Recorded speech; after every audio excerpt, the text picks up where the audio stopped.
Mr. Fred Uytengsu.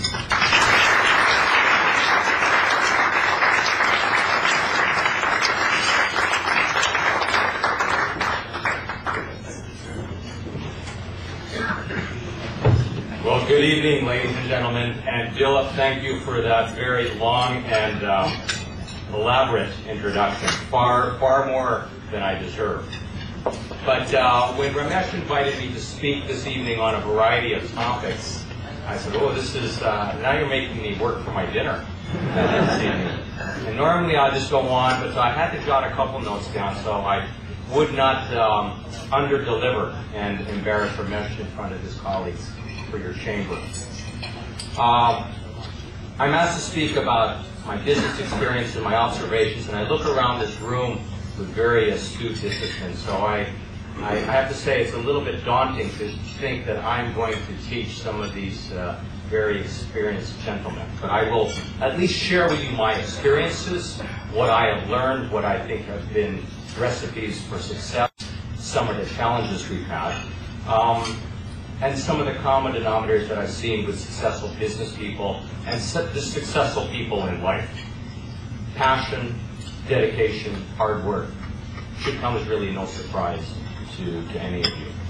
But before I do start with my talk, we've had a fantastic meal, and it is, by my watch, is this right, 9:15? Okay, so some of us may be getting ready to go to sleep. So can I ask everyone to please stand up for a second?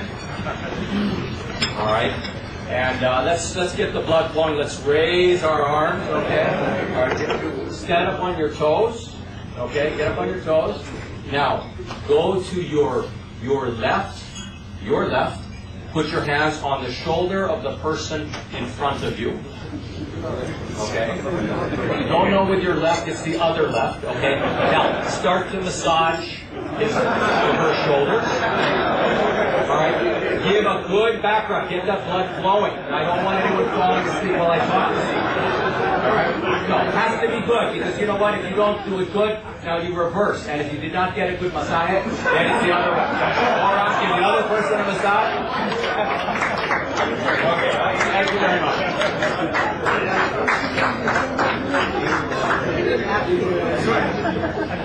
Full of energy. Hopefully I don't put anyone to sleep this evening.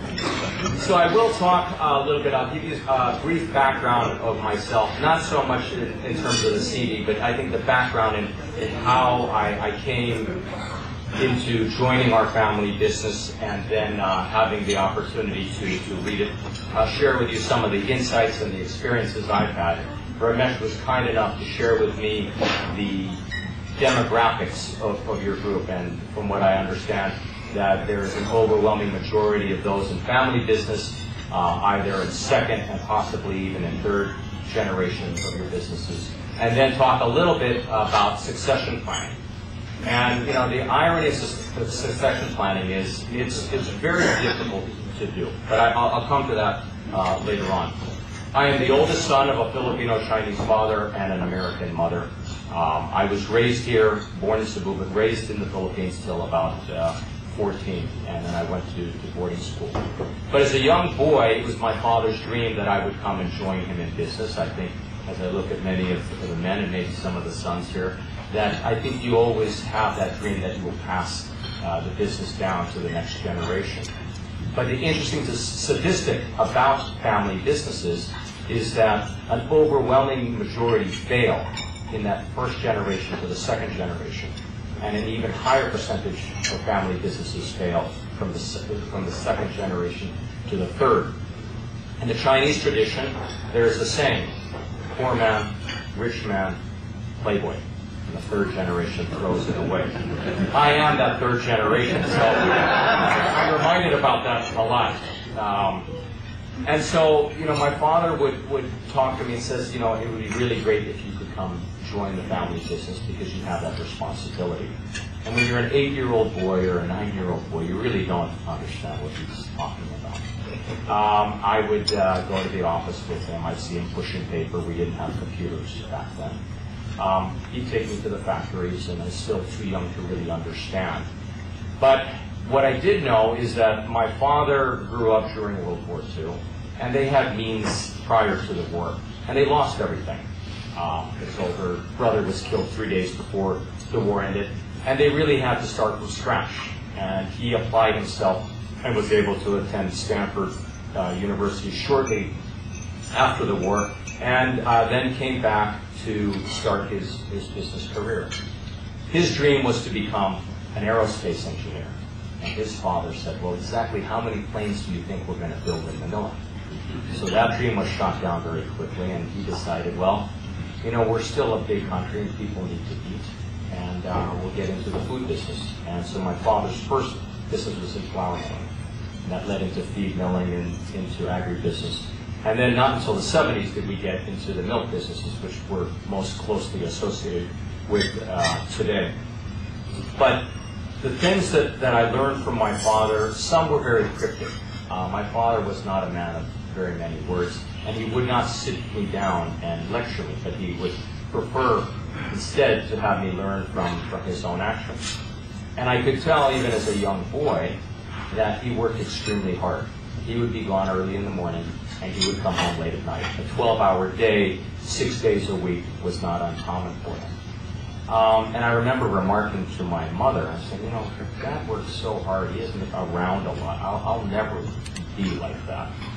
And, well, you know, never say never, right? I don't work 12-hour days. I am there for my family most of the time.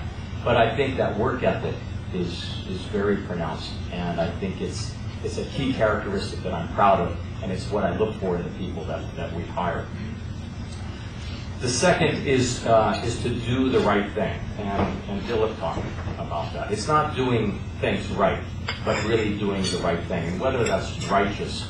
You know, we're confronted with a lot of the issues of graft and corruption, and the Philippines was known as the Pearl of the Orient for so many years, and here we are 25 years post-dictatorship and a democracy, and we ask ourselves, really, are we better off today than we were 25 years ago?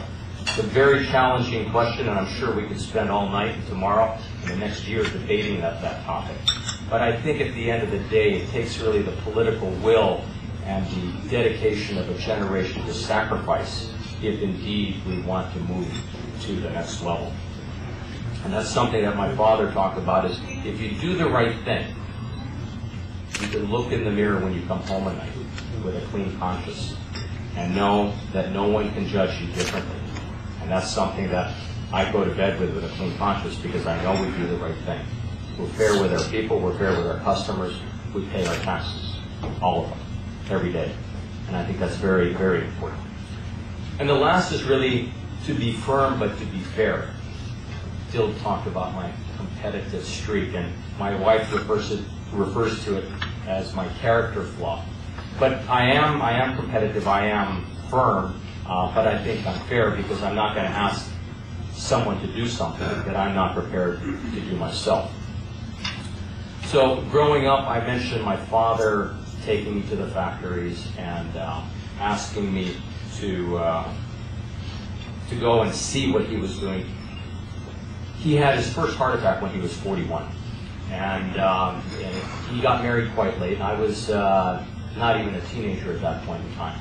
And I remember him saying to me, you know, if something does happen to me, you're the oldest son, and you will be responsible for taking care of the family. So, again, as a 10, 11, 12-year-old boy, you really don't understand and comprehend the magnitude of something like that. And I can tell you, had he passed away at that young age, I would have been ill-equipped to do anything. But it did register and resonate in the back of my head about the sense of duty and the sense of responsibility. Fortunately, he survived that heart attack, and he survived 3 heart surgeries and lived to an age of 42 when he passed away last year. And I had the privilege to work alongside with him for 25 of those years. And I can say, while I did not get my MBA, I do have a degree in undergraduate business school. It was a phenomenal learning experience to learn from a mentor, and I think those